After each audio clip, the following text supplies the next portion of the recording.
할렐루야, 반갑습니다. 수요 성역문을 시작합니다. 오늘은 10번째 시간인데요. 성령에 충만하여짐, 사도행전 4장 1절로부터 12절까지 말씀 중심으로 나누고자 합니다. 지난 시간에는 이제 사도 베드로가 사도행전 3장을 통해서 쭉 말씀을 나눴거든요. 오늘부터는 4장을 공부하게 되는데, 3장에서는 이제 성전 미문에 앉아있던 안진뱅이가 사도 베드로와 요한을 통해서 일어나게 되면서 이제 큰 어떤 해프닝이 일어나게 된 거죠. 이 해프닝 때문에 사도행전 3장 전체가 그 내용 중심으로 좀 이어지고 4장도 이어서 마찬가지 이어지는 내용들입니다. 그때에 이제 안진뱅이가 일어나게 되면서 많은 사람들이 베드로에게 쫓아왔습니다. 베드로에게 쫓아와서 이제 베드로에게 마치 막 굉장히 한 부류는 베드로를 좋게 생각하고 또 한 부류는 베드로를 싫어하게 되는 거죠. 그래서 당시에 이제 이런 사건으로 인해서 막 믿는 자들이 남자만 5,000명 됐다고 하니까 굉장히 많은 거죠.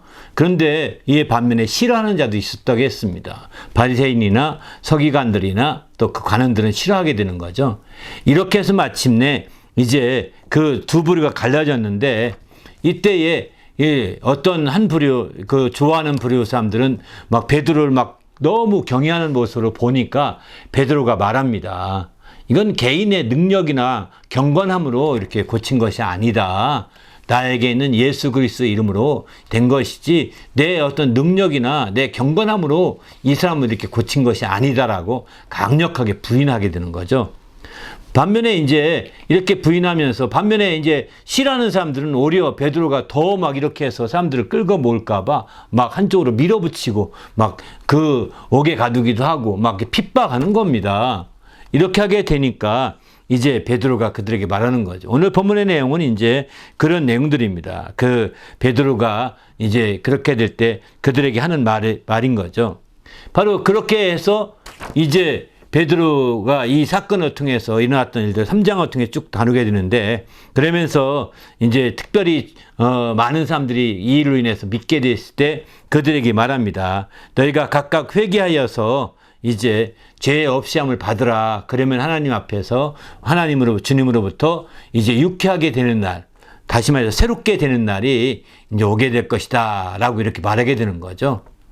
그러기 전에 이제 앞서서 말씀드렸던 것은 이 예수는 너희가 정말 죄 없는 자 예수이신데 그런데 그를 죽였지 않느냐. 하나님께서 그를 살리셨다고 그의 부활을 강력히 증거하게 됩니다. 그 부활의 증거를 통해서 이제 그 예수께서 부활하셔서 오늘날 우리에게 부어주신 것이라고 이렇게 말씀하게 되죠. 근데 예수님이 이렇게 죽으시고 부활하시는데 그분의 그 죽으시고 고난받으신 것은 바로 어떻게 된 것이냐면 바로 이제 그 우연하게 된 것이 아니라 바로 모세의 말이 이루어진 것이고 아브라함에게 하신 하나님의 약속이 이루어진 것이다 라고 앞서서 이렇게 이미 다루게 되었습니다. 이런 내용들을 다룰 거예요. 오늘은 이제 사도들이 백성들 앞에서 백성에게 이제 바리새인들에 대해서 이렇게 얘기합니다. 사도들이 백성에게 말할 때 제사장들이나 성전 맡은 자들, 사두개인들에게 이르러 이제 예수 안에 죽은 자의 부활이 있다고 백성들을 가르치고 전함을 싫어하게 되죠. 이들이 싫어하게 돼서 이들을 잡습니다. 잡아서 이들 다음 날까지 가두게 되죠. 이렇게 가두게 되었을 때 이제 말씀을 듣는 사람들 중에 믿는 자가 많아서 이렇게 놀라운 역사가 일어나게 되는 거죠. 그런데 이제 그 가두게 되었을 때 그들이 이제 그들 앞에서 성령 충만해서 어떻게 말했느냐, 이렇게 말을 하게 됩니다. 이제 8절에 보게 되면 베드로가 성령 충만하여 백성의 관리들과 장로들아 하면서 말하기를, 만일 병자에게 행한 착한 일에 대하여 이 사람이 어떻게 구원을 받았느냐 오늘 우리가 질문한다면, 너희와 모든 이스라엘 백성들은 알라. 너희가 십자가에 못 박고 하나님이 죽은 자 가운데서 살리신 나사렛 예수 그리스도의 이름으로 이 사람이 건강하게 되어 너희 앞에 섰느니라 라고 이렇게 말을 합니다. 그렇습니다. 바로 담대하여서 성령 충만해서 담대하여 증거하여서 이렇게 증거한 거죠. 이 예수는 건축자의 버린 돌로서 집 모퉁이의 머릿돌이 되었다 하면서 강력하게 증거하게 된 거죠. 그 예수님이 너희가 버림바가 되었지만 오히려 건축자의 버린 그 돌이 모퉁이에 아주 요긴한 모퉁이에 건축자의 그 모퉁이 돌이 되었다라고 이렇게 말씀하고 집에 모퉁이의 머릿돌이 되었다라고 이렇게 강조하고 있습니다. 모퉁이의 머릿돌이는 아시죠? 바로 건물을 세우려면 모퉁이의 머릿돌을 세워서 거기를 기준 삼아서 모든 벽을 치고 이렇게 올리는 거거든요. 이 모퉁이 머릿돌은 굉장히 중요한 겁니다. 그래서 바로 이런 머릿돌을 그 기준으로 해서 모든 걸 하게 지어지기 때문입니다. 바로 예수님이 그런 모퉁이의 머릿돌이 되었다라고 이렇게 강조하고 있는 거죠. 이런 측면에서 볼 때 성령 충만해진다.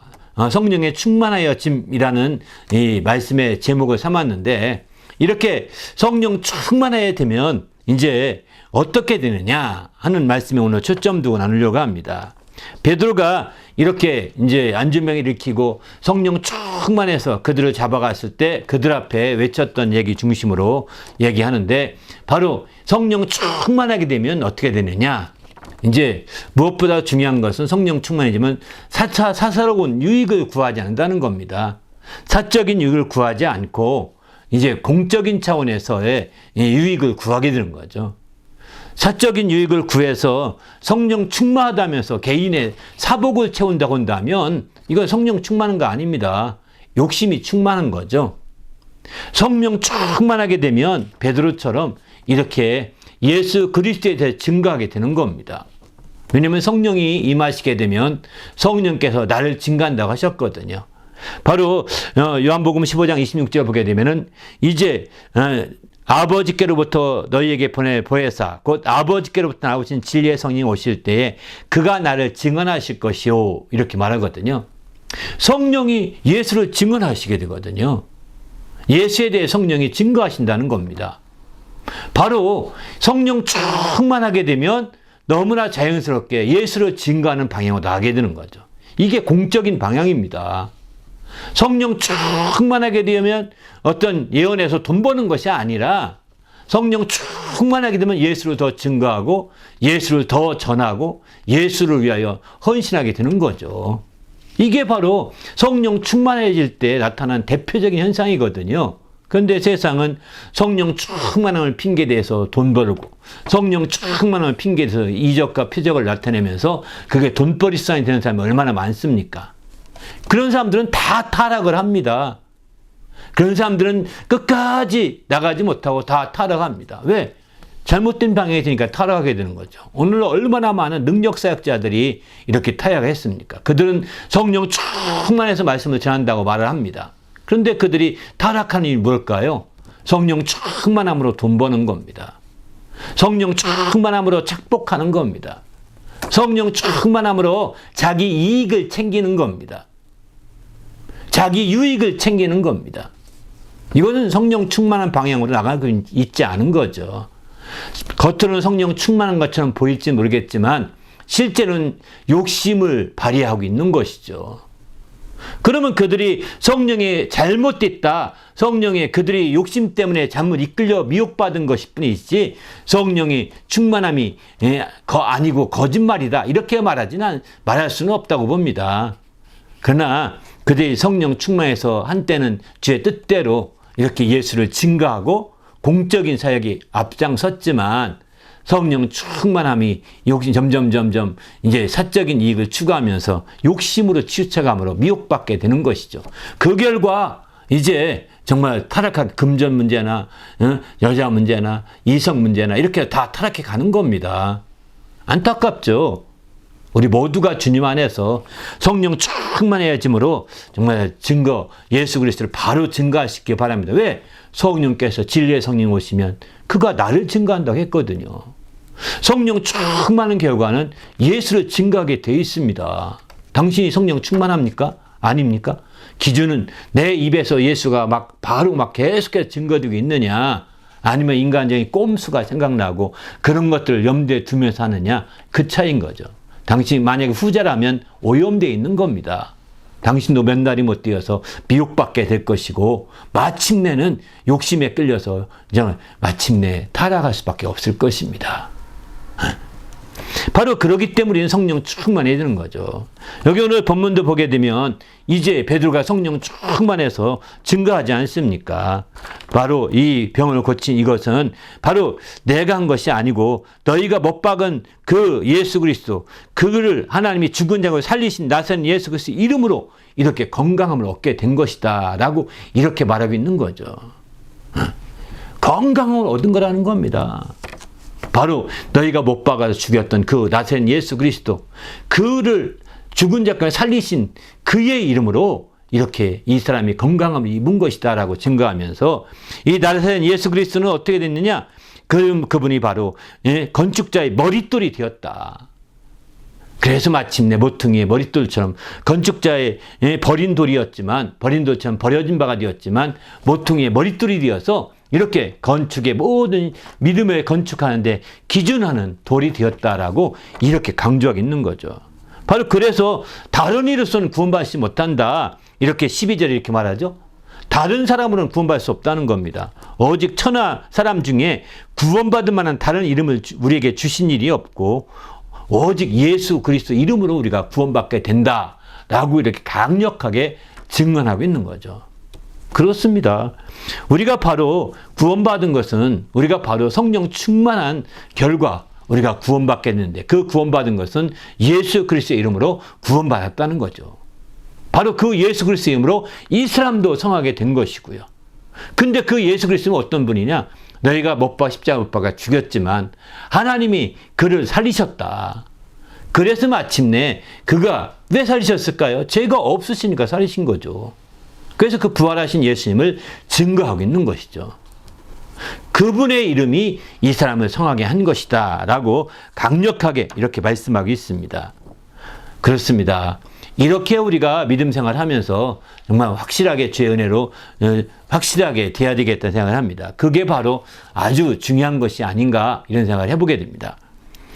그래서 정말 성령이 역사하시게 되면 바로 이렇게 예수를 증언하는 역사가 나타나게 됨으로 말미암아 또 이제 요한복음 15장 26절 말씀이 그대로 이루어진 것을 여기서 확인할 수 있지 않습니까?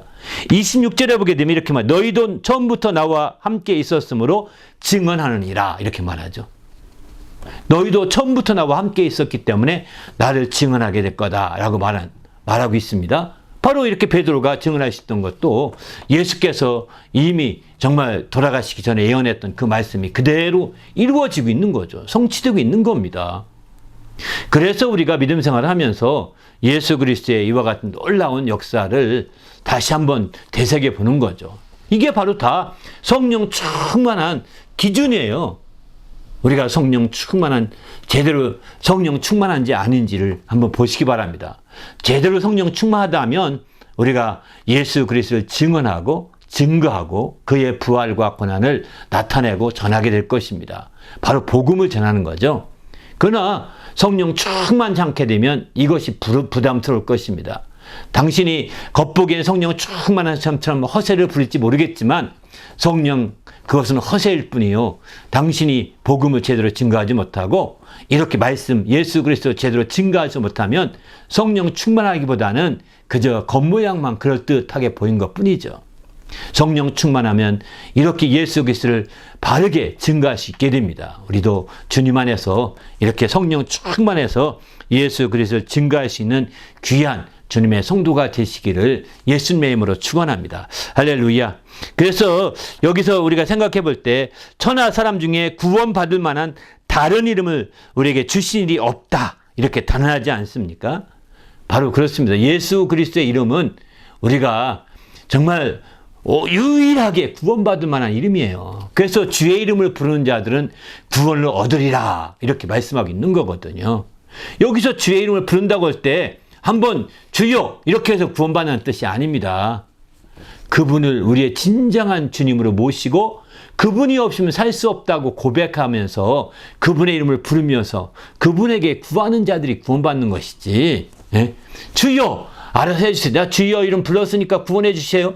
이거 아닙니다. 그러면 아니 어떤 사람 다 주여라고 불렀을 것입니다. 왜? 주여란 단어 안 읽은 적이 없잖아요. 다. 어느 책이든 간에 주여라고 쓴 책을 한번 다 봤을 것입니다. 한번 읽었을 것입니다. 입으로 한번 되뇌었을 것입니다. 다 구원받게요 그러면? 아닙니다. 주님으로 모시고 예수 그리스도를 주님으로 모시고 그 주님을 의지해서 지속적으로 그를 의지하고 지속적으로 그에게 구할 때 바로 구원받는다는 뜻입니다. 그게 일시적으로 한두 번 부르면 된다고 해게 되는 거라고 여러분 오해한다면 아주 큰 오해입니다. 우리도 주님 앞에서 예수 그리스도의 이름을 부름으로 말미암아 주님으로 부름으로 구원을 받되 이와 같이 정말 성령 충만에 부를 수 있거든요. 예수를 주라 부르는 것도 성경의 고린도전서에 보게 되면 성령의 감동이 없이는 부를 수 없다고 하지 않습니까? 주라 시인할 수 없다고 했습니다. 성령의 감동이 되어야 성령이 충만해져야 마침내 예수를 주라고 시인할 수도 있거든요. 그러니만큼 이제 예수 그리스도의 이름을 우리도 성령 충만하여서 예수 그리스도의 이름을 부르고 예수 그리스도의 이름을 시인함으로 말미암아 우리가 예수 그리스도를 주로 모시고 또 마침내 그의 이름을 부르고 그에게 구하여서 마침내 구원을 누리는 성도가 되시길 바랍니다. 이게 바로 우리가 성령 충만해질 때 우리에게 이루어지는 일이고 또 성령 충만해질 때 이와 같이 우리가 구원받았으니 그분을 또한 증언하게 되는 거죠. 그분을 전하고 그분에 대한 소식을 전하는 이게 다 복음이지 않습니까? 그 복음의 핵심은 그분의 고난, 죽음과 고난의 부활에 대해서 확실히 증거하게 되는 것이죠.